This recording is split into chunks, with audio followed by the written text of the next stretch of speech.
For many, a trip to Philmont is not complete until you have something branded, such as a hat, a belt, a Nalgene, or an Ugly Mug coffee cup.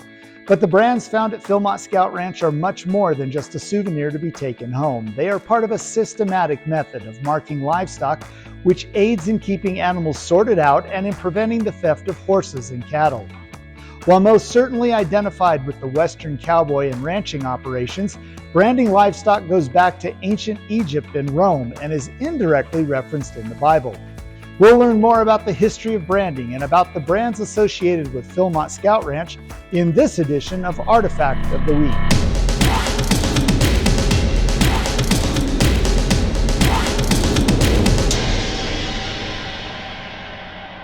The history of livestock branding dates back more than 4,700 years to the ancient Egyptians.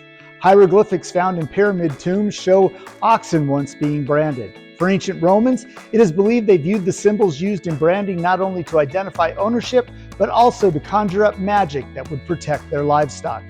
Over time, the raising of cattle grew, particularly in Western Europe, where there were large open plains where livestock could mingle while grazing. This left owners needing a way to identify their livestock in these open pastures. Ranchers in Spain adopted the practice of branding to aid in this activity. As Spanish settlers came to the Central and North American areas, they brought the custom of branding with them, particularly to the American Southwest via Mexico. Just like in Europe, the branded cattle could be easily separated as they were moved from pasture lands to stockyards or rail yards on their way to slaughter. The added benefit of branding was to help prevent the brazen stealing of cattle by rustlers trying to make a quick buck. As livestock thieves became more adept at changing brands to cover up stolen livestock, a system was developed to register and record brands. Laws were also passed that required livestock owners to register their brands, and ranchers would carry pocketbooks to help identify the ownership of cattle. Additionally, brands were used to track cattle as they moved across different territories, making sure the bill of sale matched the brand on the cattle. It also allowed for the regulation and the imposition of taxes on cattle being moved from ranches to market. Early brands used a simple combination of letters, numbers, and symbols to mark the ownership of the animal. As branding became more accepted and regulated in the American West, ranchers started to look at unique designs and combinations to set their brands apart from others and slow down rustlers willing and able to alter a brand on stolen livestock.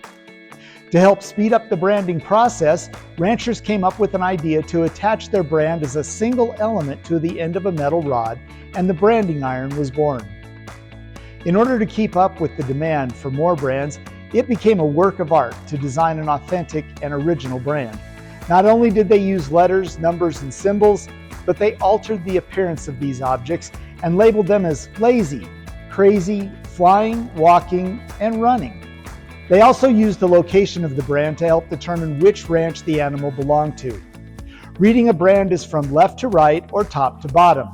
For example, Wade Phillips wanted the W as his brand when he first started this ranch, but it was already registered to another ranch, so he deconstructed it and it became the UU bar or the W bar brand. When Wade donated Philmont to the BSA, he took the UU bar brand with him, and the BSA adopted their own brands. The bar P Crazy S is the cattle brand, and the / Crazy S is the horse brand. Other brands you will find associated with Philmont include the PT brand, which is the old Philtern brand, and the Hart brand of Chase Ranch. A very popular activity in base camp and at the Philmont Training Center are the branding stations, where you can also get brands of the New Mexico Zia, PTC, and in certain locations, the Philmont Leadership Challenge and Nail brands. Freehand branding is also very popular, but relies heavily on the skill of the person manning the station when you arrive. On display here at the National Scouting Museum, we have a retired branding iron sporting the Bar P Crazy S design. We also have film and images of Philmont Ranch cowboys branding cattle prior to it being donated to the BSA. Do you see a young chope watching the cowboys do their job? Philmont still hot brands livestock every year, and as I understand it, it is one of the skills learned and perfected by wranglers and other members of the ranching department. Well, that's all the time we have for this week. Join us next time as we continue to learn more about the history of the BSA through the collection of the National Scouting Museum and Artifact of the Week.